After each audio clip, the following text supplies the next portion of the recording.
Salam alaikum. Pour cette deuxième partie du Tipeee envoyé aux étudiants, j'ai remarqué que il n'y a qu'un seul étudiant qui a répondu sur ce questionnaire et il sera préférable que tout le monde réponde pour avoir une base de données importante. Alors, je vais jouer le rôle d'un agent de saisie administratif qui va s'occuper de la saisie des formulaires ou les fiches de vœux des étudiants déposées au niveau de l'administration. Et avant de commencer à saisir ça, je dois procéder au codage de mon questionnaire. Rappelez-vous que mon questionnaire a la première question, c'est quoi le matricule de l'étudiant? Et le matricule des étudiants, généralement, c'est un nombre, autrement dit qu'il est constitué uniquement par des chiffres. Deuxième question, c'est le premier choix de l'étudiant. La question suivante, c'est le deuxième choix de l'étudiant et enfin le troisième choix de l'étudiant. Alors pour travailler sur SPSS, vous allez commencer d'abord par créer ce qu'on appelle le masque de saisie. Bien sûr, vous allez voir ça avec plus de détails. Donc je clique sur affichage des variables et je vais commencer à créer mes variables. Alors pour ma première variable, c'est le matricule de l'étudiant. Donc je peux mettre math comme abréviation. Et une fois validé, comme nous l'avons vu précédemment, il va attribuer le type numérique à la variable math que je viens de définir. Sauf que, bien sûr, le matricule, il n'a pas de partie décimale, donc je vais mettre un 0. Et pour la largeur, je dois consulter les matricules des étudiants pour définir combien de chiffres sont nécessaires pour exprimer le matricule d'un étudiant. Donc je suppose que c'est 10, on peut le modifier par la suite. L'attribut suivant de ma variable, c'est l'étiquette. Autrement dit que la variable que je viens de définir ici, qui s'appelle MAT, qu'est-ce qu'elle représente? Elle représente le matricule de l'étudiant.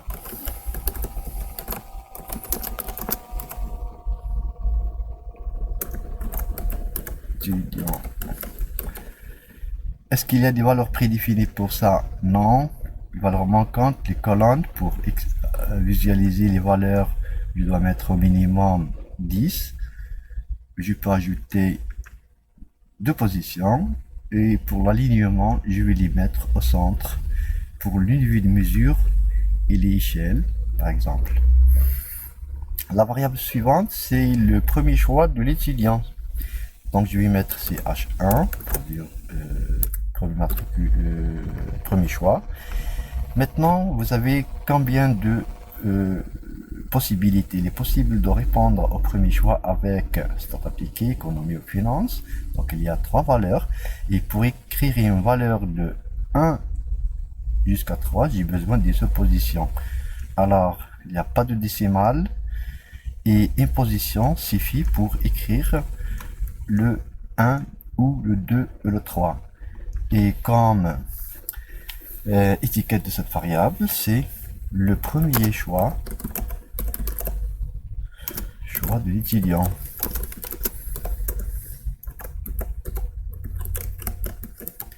Maintenant, pour les valeurs possibles qu'il va prendre ça, il peut prendre la valeur 1 qui représente stat appliqué, ajouter, le 2 qui va représenter finance,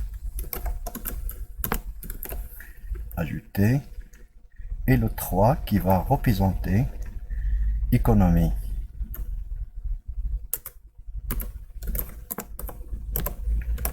Ajouter et je valide avec OK. Maintenant, il y a une autre astuce pour gagner un peu de temps, pour créer deux variables qui vont représenter deuxième choix et troisième choix.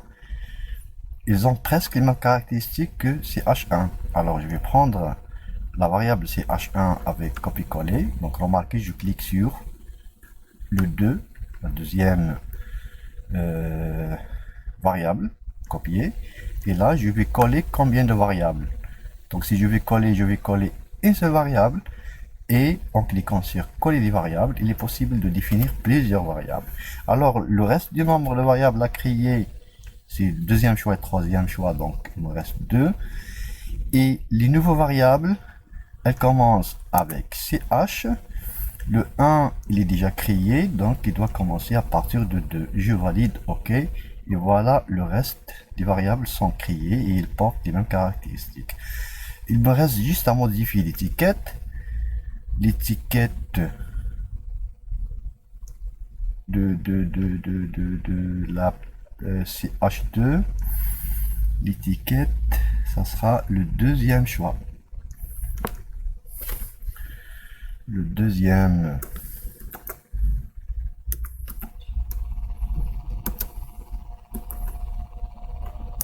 choix tout simplement. Et ici, ça sera le troisième choix.